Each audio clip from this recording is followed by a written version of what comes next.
What's up everybody, welcome to Money Management channel. My name is Andrei and today I'm gonna be doing an update on MMTLP and FINRA saga. I got the cash in the bag, stadium packed, born a rock star in this life, gonna live it up. And in today's video I will show you the latest news directly related to our story. I will show you an update from Basile regarding Roza Tawil's lawsuit. I will show you an update on Richard Hofman's arbitration. And I will show you an update from Jae-Yoon Park litigation as well. On top of that, I will show you quite controversial conversation in between Syntax Queen of the Metaverse and Due Diligence.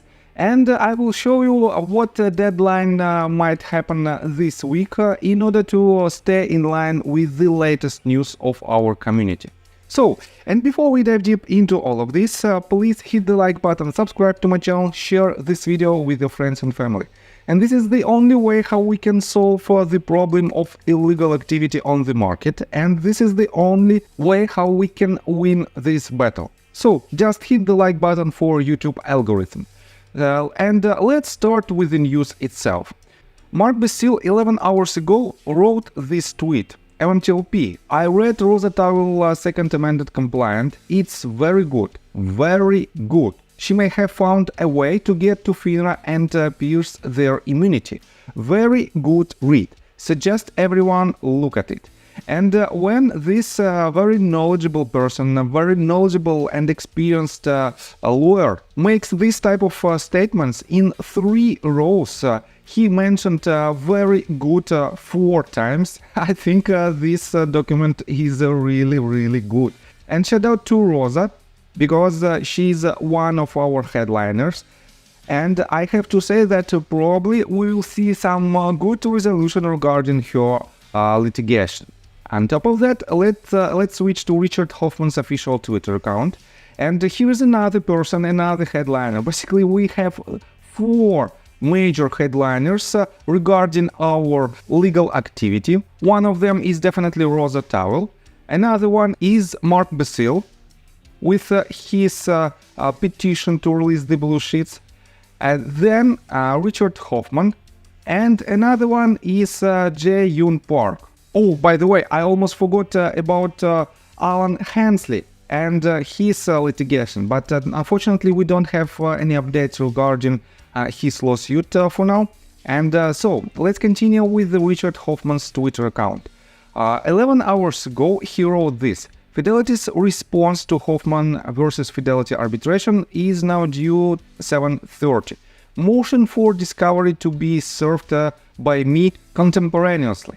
So, and this update might be another quite interesting update, and this is another deadline that we should keep in mind, because this response might be very interesting from this arbitration standpoint, and it is the only arbitration regarding our case that is happening right now, and the headliner of this arbitration is definitely Richard Hofman. He filed this document. So, on top of that, he also published a video just several hours ago, but this video is not directly related to MMTLP, but it is related to GTII. And if you want, you can watch this video as well, and I highly recommend you to follow his Twitter account and to subscribe to his YouTube channel, because these videos are very important and very useful for you if you want to know more about the procedures of these legal cases. So, let me show you further. Right here, the Hands of Steel Twitter account, and the real name of this person is Jae-Yoon Park, and he wrote 15 hours ago. As expected, FINRA filed a motion to dismiss in my case yesterday. Interestingly enough, they also made reference to the recent ruling in Roza Tawil's case. I haven't read the entire motion yet. Motion to dismiss, and here is the link on this document. And you can find it right here. As you can see, Jae-Yoon Park as a plaintiff and several companies as a defendants, including FINRA. And it is not the longest document, only 25 pages long, but I want to pay your attention somewhere here, at the very bottom on the conclusion. And let me quote you this. For the reasons stated herein, plaintiff's amended complaint should be dismissed against FINRA. So, nothing new. Because FINRA's regulatory activities related to the metamaterials preferred shares are protected by absolute immunity. Any further amendments would be futile. And let me quote you this. Accordingly, FINRA requests that the amended complaint be dismissed with prejudice. So, and again, the only argument by which, in their opinion, they shouldn't disclose any information is their absolute immunity. And I think with the help of Roza Tawil's case and with her brilliant second amended complaint, we might see the conclusion from the judge that FINRA doesn't have this immunity. And if it happens, it will be a major breakthrough in our case, and all other lawsuits become very close to the victory. And yes, it is a very important step. So, let me show you what should we expect next. I have to say that we still don't have any information from Roger James Hamilton regarding his upcoming space call. And in this space call, he will disclose some sensitive information regarding not only MMTLP, but in general regarding the naked shorters and the illegal activity. And for now, we have just several tweets regarding the situation in Russia that is happening right now, but nothing new. And we have to keep this in mind that Roger will post this update and will schedule this space call. So, and let me show you this set of tweets in between Syntax Queen of the Metaverse and Due Diligence. And originally, Syntax007 wrote this: "Don't be fooled, Congress has the authority to uncover what has happened with MMTLP.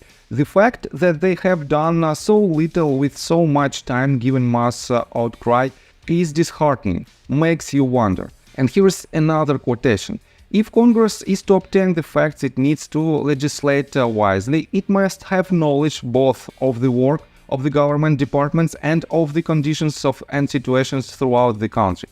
In 1855, the authority to order investigations to those ends was set forth as follows. The right to pass laws necessarily implies the right to obtain information upon any matter which may become the subject of a law. It is essential to the full and intelligent exercise of the legislative function." And let me show you what Due Diligence wrote. "Not if you understand the congressional process and the timeline. When did we start making a true concerted effort to call congressional reps? It was early March when we started and when I put the scripts out. And it was mid to late March when I started picking specific members of Congress and tweeting their numbers out to call all week long. So, that is what? 3 months? In that period of time, Congress has inquired, held briefings, and continued to keep the discussion going instead of slamming the doors on people. And if they did slam the door on someone, it's because they were rude, attacking them publicly, and or acting like entitled, bratty children throwing tantrums either on Twitter or in the halls of Congress. What I wonder about is why people who are supposed to be trying to help this community are blasting shots at those who can and actually have helped us. It is not the only issue they are dealing with. They've spent time, resources and manpowers to do it all. And at the end of the day, that costs money. I thank the members of Congress who have inquired and helped for doing it, and look forward to seeing them do more.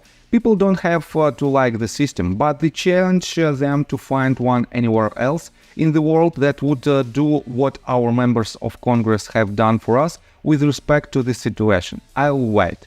So, and the problem in between these two persons is following. Due Diligence said that Congress is doing its best in order to help us. But Syntax Queen of the Metaverse thinks that they don't do much and they probably stonewall us. So, it is their opinion, and I have to say that when we see this type of so-called conversations in our community, definitely it is not helping us to win this battle. And I think the only thing that we have to do is to unite, because we have only one enemy. And this enemy is authorities that allows market makers and some fraudulent hedge funds to nakedly short the stocks on the market. And when we win this battle, and I have no doubts that we will do it, definitely we'll have more transparent markets. And to do it, please hit the like button, subscribe to my channel, share this video with your friends and family. And this is the only way how we can attract more attention to this problem. And eventually it will help us to win this battle. So, see you guys and girls next time. Bye! I got the cash in the bag, stadium packed. Born a rock star in this life, gon' live it up on the attack. Baby, I'm bad, I just wanna get caught up in this life. I'm crazy, I'm mad, doing no cap. Only God wants you.